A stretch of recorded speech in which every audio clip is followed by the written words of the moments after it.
Olá pessoal, então vamos a mais uma aula e dessa vez nós temos aqui Vocabulary Tests. São 11 testes de vocabulário, especialmente selecionados para você vestibulando, certo? Com detalhes importantes, detalhes que podem aparecer no meio de um texto, no meio de uma frase base de uma questão. Então é legal você registrar e estudar esses detalhezinhos aí que a gente traz nesses testes para você, tá certo? Vamos então dar início à nossa aula, só que antes, evidentemente, nós temos o Momento Federal e nessa semana a gente traz um pequeno trecho de um texto de 2017, tá certo? Vamos trabalhar então aqui a classificação gramatical de algumas palavras desse parágrafo. Vamos lá.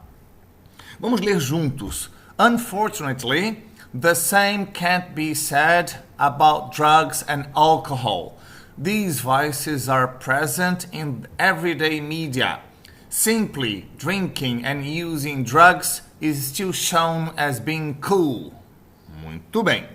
Vamos aí aos destaques de vocabulário. Começamos com a palavra unfortunately, que é claro que significa infelizmente, né? Agora, você consegue visualizar que unfortunately ou infelizmente, aí nesse contexto, é um advérbio? Então aí está, certo? Então, infelizmente, de maneira infeliz, um advérbio, né? Outra palavrinha que a gente destaca, olha só, vamos ler a frase até chegar à palavra the same can't be said. Bem, já sabemos que quando um verbo está conjugado, ou esse verbo está no passado, ou esse verbo está no particípio, não é isso? Então, nesse caso aqui em particular, não é alguém que disse alguma coisa, porque nós temos o verbo dizer, o verbo say, né? Então, aqui, ó, the same can't be said. Então, o mesmo não pode ser dito. Então, nós temos aí o past participle do nosso verbinho say, não é isso? A mesma forma, nada muda, poderia ser usada em um outro contexto, só que daí, evidentemente, né, no passado simples, mas daí seria outra história. O que mais que nós temos? Olha só, these vices are present in everyday media. Então a palavra everyday aqui, gente, olha só, ela está dando uma qualidade à mídia, né? Então aqui é um tipo de mídia, não é uma mídia qualquer, é a mídia do dia a dia. Então ali, né, diária. Então é um adjetivo aí sendo usado como adjetivo, né? Tá certo? Everyday media. O que mais? Simply. Retornamos aí à situação inicial, né? É a mesma coisa que unfortunately. Simply, ou seja, simplesmente. Então aí visualize outro advérbiozinho, né? De maneira simples, tá? Simply. Drinking and using drugs. Então essas duas palavras têm a mesma classificação gramatical. Perceba que aqui a gente vai ler o verbo drinking e using no seguinte, né, na seguinte forma no português. Olhem só, beber e usar drogas. Então, quando um verbo está com ing e a gente traduz com o final R, ou seja, o verbo na sua forma base, né? Então nós temos aí gerund, o gerúndio, né? E perceba que ambas as palavras fazem parte do sujeito da oração. Então, gerund as the subject of the sentence, tá bom? E esse foi o Momento Federal. E agora a gente vai começar, então, uma bateria de 10 ou 11 questões aí de vocabulário. A primeira diz o seguinte, vamos lá. O sufixo ER tem a mesma função gramatical na palavra farmer, tá? E na palavra, então aí vamos dar um tempinho para você ler as alternativas e trabalhar um pouquinho aí o raciocínio.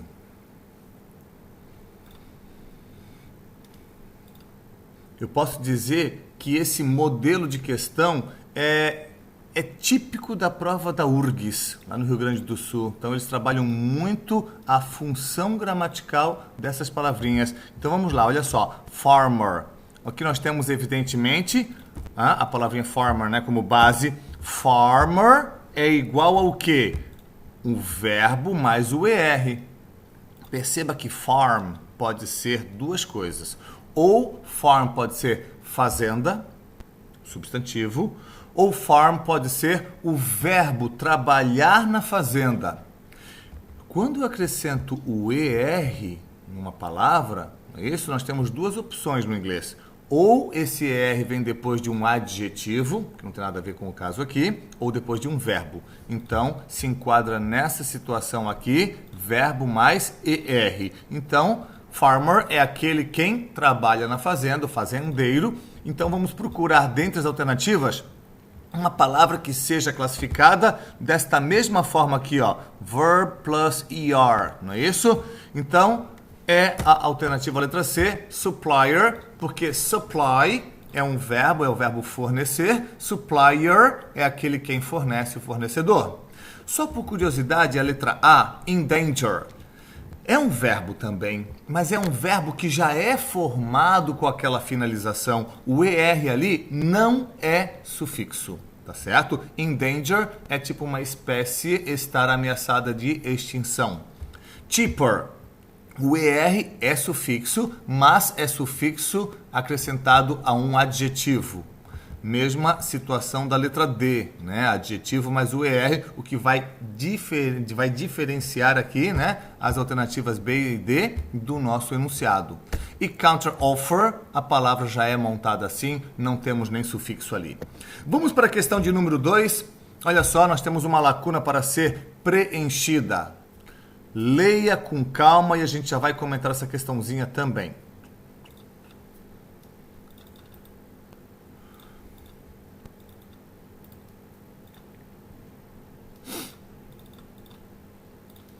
Bem, pessoal, olha só, nós temos então duas ideias sendo interligadas aqui por uma palavra de ligação, não é isso? Então, percebemos também que essas duas ideias, elas estão em contraste, são contrárias. Por um lado, nós temos aqui, olha só, his annoying laziness. Então, nós estamos aqui para traduzir agora a preguiça irritante dele. Então, por um lado, nós temos a preguiça dele, preguiça irritante. E por outro lado, he makes a lot of money, né? Então, preguiçoso, mas faz dinheiro. Então, existe aí, né, uma ideia, são duas ideias contrárias, adversas, né? Muito bem. Pelo sentido das duas ideias, eu poderia destacar a letra A, despite, que significa apesar de, e a letra E, although. Veja que aqui significa embora, né? Então, as duas palavras, no sentido, elas caberiam. Perceba comigo, apesar da preguiça, ele ganha dinheiro.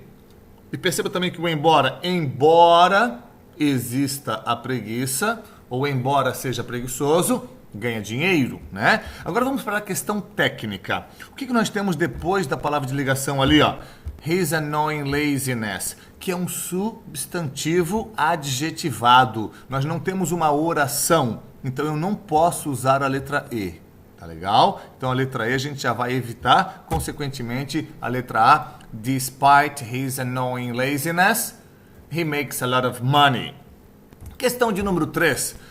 Regardless, in the sentence, you can profit from it, regardless your level of formal education. Can be replaced by... E aí, galerinha? Vamos lá. Para começar toda a história, a pessoa tem que saber o que significa regardless. Vou dar um tempinho para você trabalhar o sentido da frase e pensar.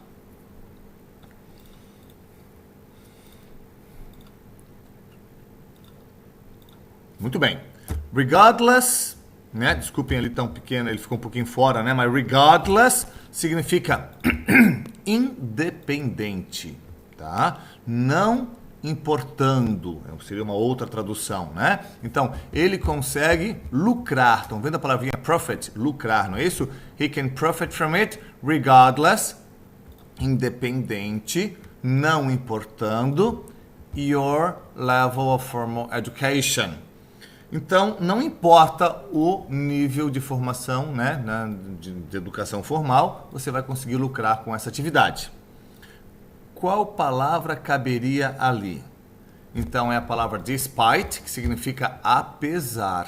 Então, veja comigo, você pode lucrar com essa atividade apesar do seu nível de educação formal. né? Não importando o nível de educação formal. Então, as duas palavras se encaixam de maneira bem parecida ali na frase, tá? Professor, por que não a letra D? Porque despite não aceita a preposição of. Na verdade, despite já é uma preposição. Agora, se eu quisesse usar o of, eu teria que usar in spite of, o que daria na mesma, não mudaria nada, né? Mas não temos essa alternativa aí, tá bom? Aqui uma questão da URGS, tá? Que cobra diretamente função gramatical, né, das palavrinhas no texto. Qual é, respectivamente, a função gramatical das palavras kidnapping, country and engineer no contexto da seguinte frase? Vamos ler a frase.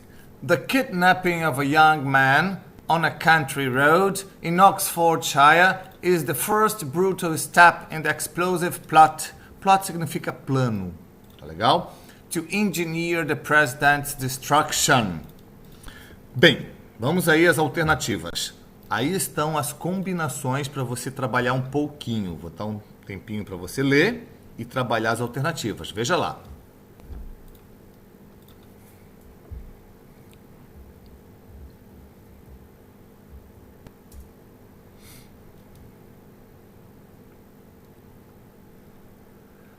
Vamos aí, gente. The kidnapping. Bem, alguns indícios. Esse the aqui na frente, né? Então ele diz para mim que o que vem depois é um substantivo, tá? Perceba que kidnap é o verbo sequestrar. Então the kidnapping seria o sequestro. Então é um verbal noun, ou seja, um substantivo derivado de um verbo, sequestrar, sequestro, né? Então ele recebeu aqui o ing. Muitos substantivos que derivam de verbos recebem o ing para tal, né, estrutura. The kidnapping of a young man on a country road. Perceba que country aqui é uma qualidade, é uma característica desta rodovia. Não é uma rodovia qualquer, é uma rodovia do interior, interiorana. Então a gente vê que country aqui tem um sentido de do interior, interiorana. E sendo uma característica dessa rodovia, é um adjetivo. E aqui no final, is the first brutal step in the explosive plot to engineer. Então aqui, gente, olha esse to aqui indicando que a palavra que vem em seguida é um verbo, né? Então o verbo arquitetar, né? Preparar. Então ali a destruição do presidente, tá certo? Questão de número 5. Nós temos a palavra eventually numa frase e vou dar um tempinho para você ler a frase, por favor.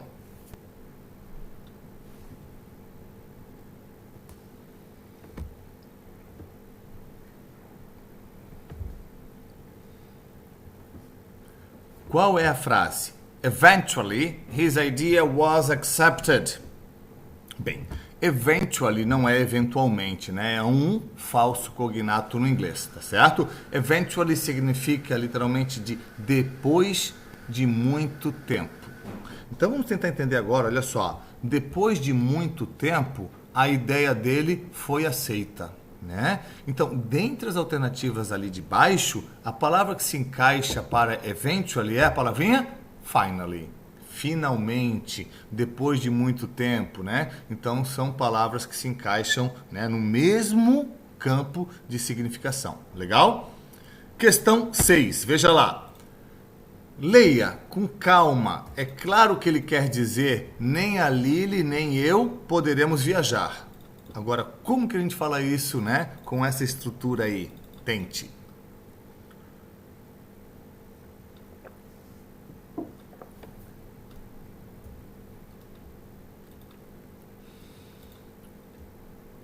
Muito bem. Todas as alternativas começam com o neither, né? Certo? Olha só. Então, eu vou lembrar que neither é a forma negativa de either, tá? Existe uma estrutura no inglês que fala assim, ó, either this or that. E o que significa either or? Tanto um como o outro. A forma negativa é neither nor.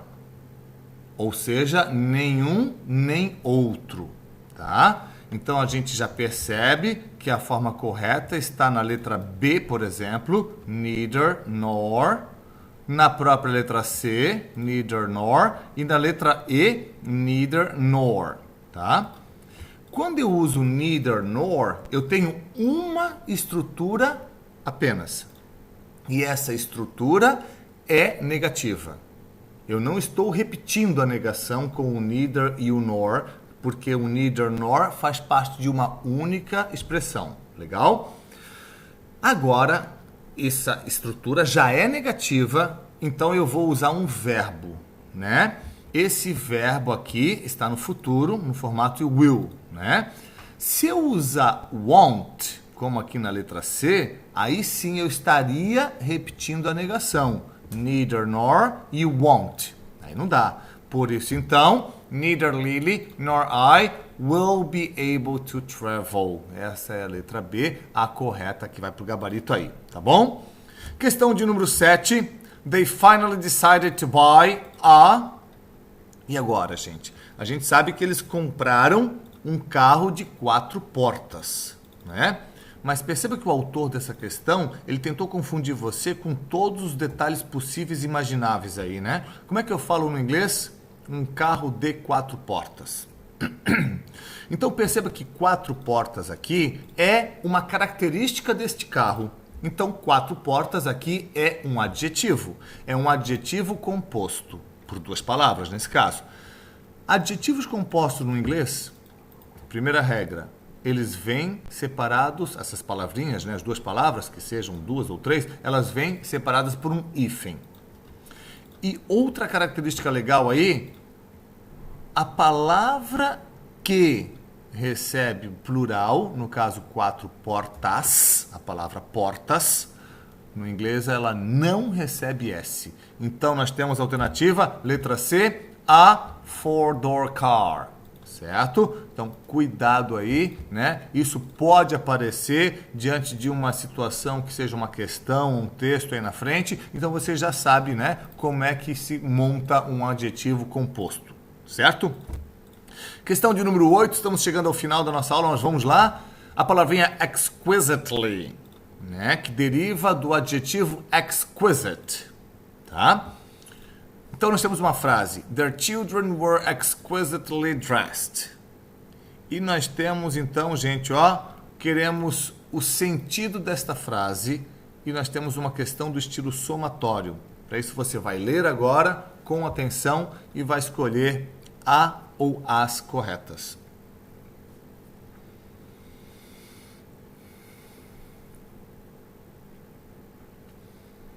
É claro que eu vou desconfiar de uma palavra assim escrita, né? Olha só, com letras maiúsculas, bem destacado, uma palavra super parecida com português aí, né? Então eu vou desconfiar. E realmente exquisite é um falso cognato, né? Não tem nada a ver com esquisito, não. Exquisite significa lindo. Então vejam só, their children were exquisitely dressed. Os filhos deles estavam vestidos, mas de que maneira? De maneira linda, tá certo? E aí, dentre as alternativas, a única que se encaixa é a 02. They were extremely beautiful in appearance. Então, aparência extremamente bonita, linda, né? Ok? Aí está. É claro que a 01 e a 04, eles tentaram confundir aqui o aluno com a palavra que parece no português, né? Tipo esquisito. Então ali, ó, estranho, né? Odd também é estranho, então nada a ver, tá? A 16, ela foi muito bem até uma certa parte, né? Very attractive, muito atraente, né? Mas aqui, unpleasant. Unpleasant significa desagradável, então não coube, né? E a 08, ele cita uma qualidade única, mas estamos falando de uma beleza única. E por isso que está errado, tá bom? Questão de número 9. Vamos lá? Assinale a alternativa que não segue a estrutura gramatical da sentença a seguir. Vamos lá. Então, estamos falando aqui de uma estrutura gramatical. The researcher, pesquisador, né? The researcher is sad to have exposed his assistant to a deadly virus. Sem comentar nada, eu vou deixar você tentar lidar com a questão, com o enunciado, com a frase base, com as alternativas, sem comentar nada por enquanto. Vou deixar você com um tempinho aí.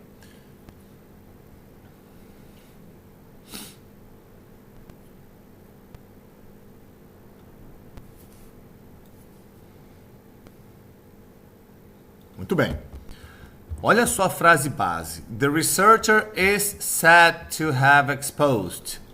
Como é que eu leio essa estrutura no português, traduzindo, né? Olha só. Is said. Someone is said to.